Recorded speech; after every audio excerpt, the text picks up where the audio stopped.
4.3 में जो क्वेश्चन था, एक क्वेश्चन मैंने फिफ्थ क्वेश्चन आपके लिए छोड़ा है। सिक्स क्वेश्चन में देखिए, सिक्स क्वेश्चन देखिए।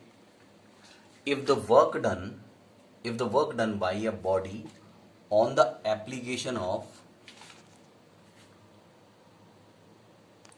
a constant force is directly proportional to the distance traveled by a body। मतलब अगर एक बॉडी जो है वो कुछ वर्क कर रही है, कैसे अप्लाई कर रहे हैं, जब उस पर एक कांस्टेंट फोर्स जो कि डायरेक्टली प्रोपोर्शनल है उसके द्वारा चली गई डिस्टेंस के ठीक है, तो उसको हमें एक्सप्रेस करना है this in the form of equation. उसको इक्वेशन की फॉर्म में करना है और इन टू वेरिएबल्स में करना है। दो वेरिएबल्स क्या क्या है हमारे पास, एक तो फोर्स अप्लाइड है, और दूसरा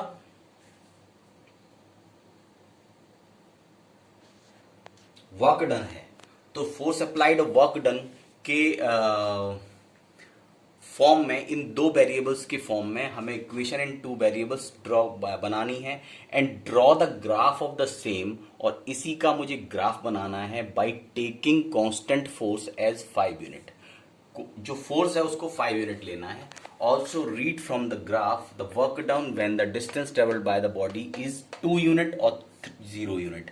2 यूनिट और 0 यूनिट का मतलब है कि ये हमें ग्राफ से निकालना है कि जब 2 यूनिट है तो कितना डिस्टेंस ट्रेवल्ड होगा, और 0 यूनिट है तो कितना work done when the distance travelled जब 2 यूनिट है तो वर्क डन कितना, और जब डिस्टेंस ट्रेवल्ड 0 यूनिट है तो वर्क डन कितना। ये हमें ग्राफ से निकालना है। तो पहले लिखेंगे कि पहले हम करेंगे कि अगर हम डिस्टेंस को क्या मानते हैं, एक वेरिएबल, और वर्क डन को दूसरा, तो हम लिखेंगे कि let the distance B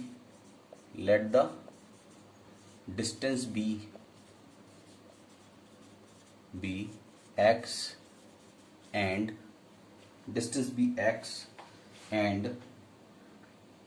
y and work done be y। ठीक है, तो ये x है डिस्टेंस और वर्क डन है y। तो उसका जो इक्वेशन बनेगा, the equation will be y is equal to 5x, क्योंकि 5 डिनोट कर रहा है फोर्स को। ठीक है, तो y is equal to 5x। अब अगर मुझे ग्राफ जो है वो ड्रॉ करना है, फॉर ग्राफ अगर मैं कुछ वैल्यूज रखता हूं, जैसे put x is equal to 0, तो y की वैल्यू आ जाएगी 5 इंटू 0, यानी हमारे पास जो पॉइंट आएंगे वो 0 0 हो जाएंगे। दूसरा, अगर मैं x की वैल्यू 1 पुट करता हूं, तो y की वैल्यू हो जाएगी 5 इंटू 1 दैट इज 5, तो 0 और 5 हो जाएगी। और उसके बाद मैं x की वैल्यू पुट करता हूं -1, तो ये हो जाएगा y is equal to 5 into -1 यानी -5, यानी पॉइंट हो जाएंगे -1, ये 0 नहीं 1 होगा, यहाँ पर -1 और -5 होगा।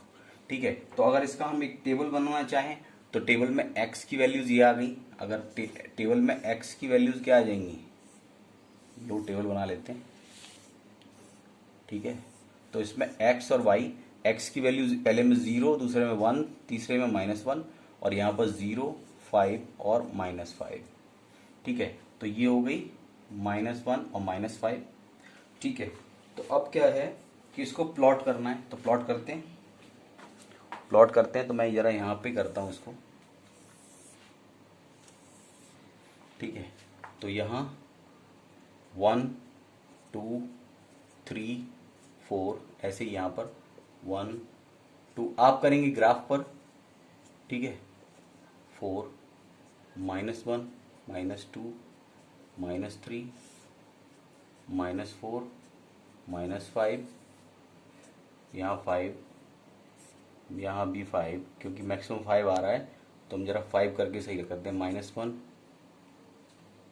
-2 -3 -4 -5, ठीक है। अब हमें पहला वाला ग्राफ प्लॉट करना है 0 0, तो ये पॉइंट है 0 0। तो दूसरा है 1 और 5, तो एक्स एक्सिस पर 1 और वाई एक्सिस पर 5, तो यहाँ आ जाएगा 1 और 5। और दूसरा है -1, एक्स एक्सिस पर -1 और वाई एक्सिस पर -5, यानी यहाँ पर कहीं, यहाँ पे कहीं। तो हम इन तीनों को अगर मिला देंगे ऐसे, एकदम स्ट्रेट नहीं बन पा रहा हाथ से, लेकिन ये स्ट्रेट आएगा बिल्कुल, ये मिल जाएगा यहाँ से, ठीक है।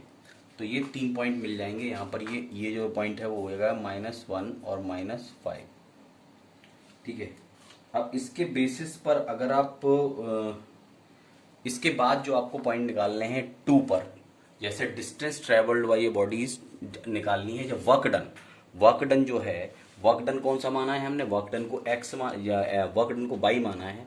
तो अगर डिस्टेंस ट्रेवल्ड कितनी है, 2 यूनिट है, वर्क डन बाई है, डिस्टेंस ट्रेवल्ड को 2 माना है, तो इसमें अगर 2 रखेंगे 2 यूनिट, तो 5 2 या 10 आ जाएगा।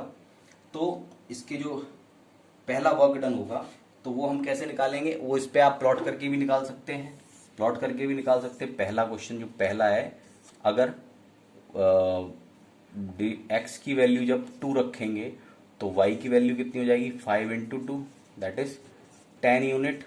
और अगर आप ग्राफ से निकालेंगे, जब आप ग्राफ उस पर बनाएंगे ग्राफ पेपर पर, तो ये आराम से प्लॉट हो जाएगा। आप इसको निकाल के देखिएगा, ठीक है, जब ग्राफ पर बनाएंगे। और यहाँ पर एक्स की वैल्यू जब 0, डिस्टेंस 0 ले रहे हैं, तो बाई की वैल्यू क्या हो जाएगी, 5 × 0, दैट इज 0, जो ऑलरेडी यहाँ पर है।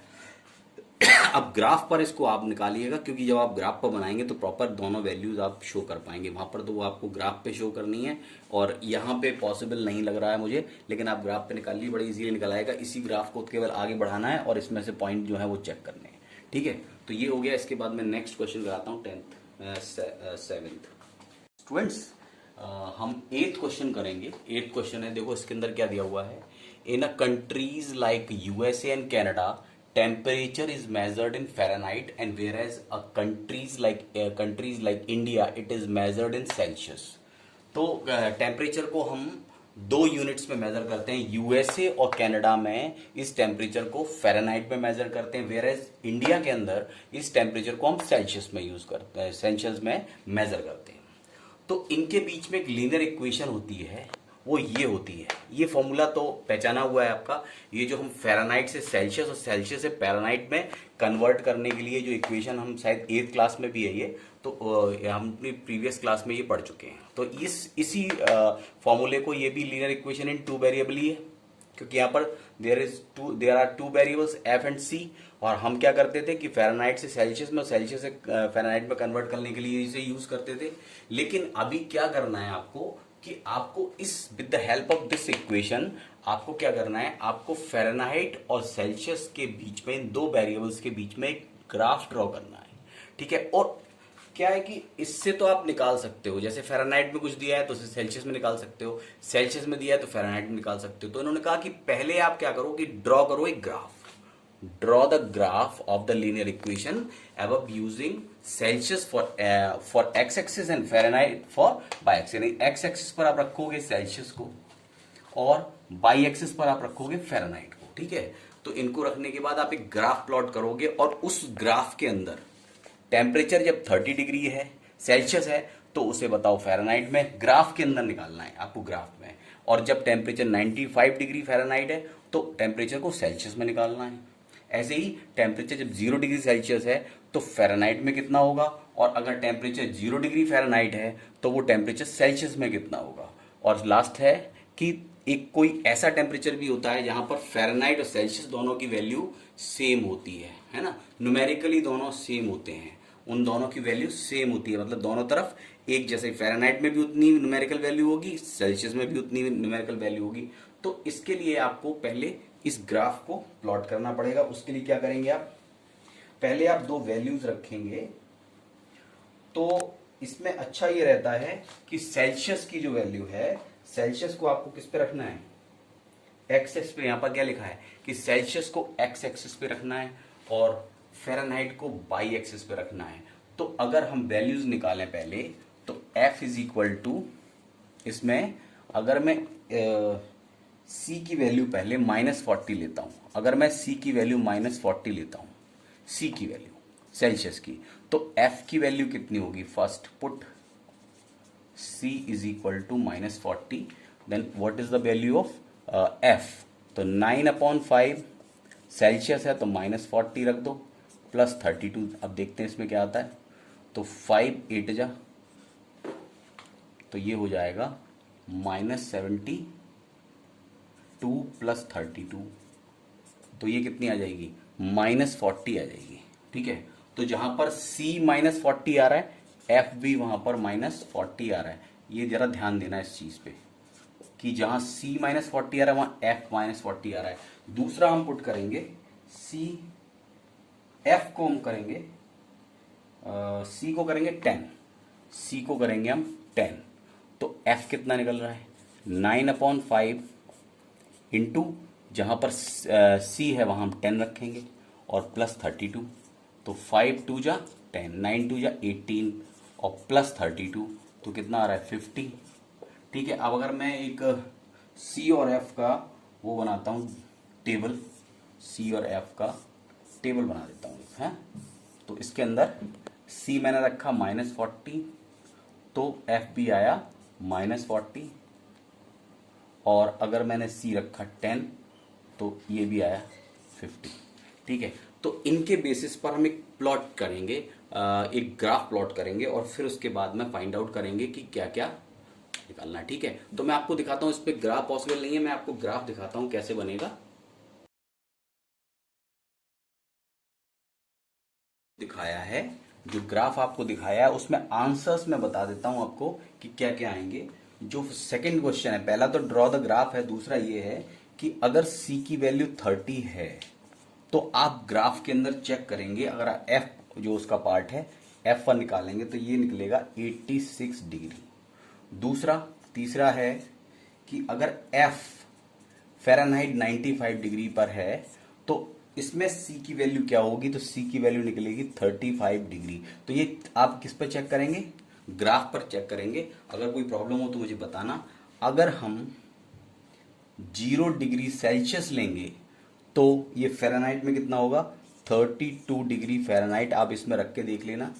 ठीक है, और लास्ट है कि ऐसा कोई टेम्परेचर है जो इक्वल है, तो वो मैंने यहाँ ऊपर भी आप देख चुके हो, -40 डिग्री सेल्सियस इक्वल होता है -40 डिग्री फ़ारेनहाइट के। ठीक है, तो ये अगर आप ग्राफ पे ये वैल्यूज आप रखोगे तो आपको अपने आप ही दूसरी वैल्यू, अगर ये रखेंगे तो आपको F की वैल्यू ये मिलेगी। 95 पर देखेंगे तो ये 35 मिल जाएगी 0 डिग्री पर, 32 डिग्री फ़ारेनहाइट मिलेगी, -40 डिग्री C पर, -40 डिग्री F मिल जाएगी। तो आप ग्राफ, जो मैंने ग्राफ दिया है आपको, उसके अंदर उसको आप ग्राफ पेपर पर बनाइए और उस पर ये वैल्यूज रखेंगे तो डेफिनेटली आपको ये वैल्यूज मिल जाएंगी। ठीक है, तो ये इसके बाद जो आपकी लास्ट एक्सरसाइज है वो मैं कल आपको वीडियो में डाल दूंगा। ठीक है।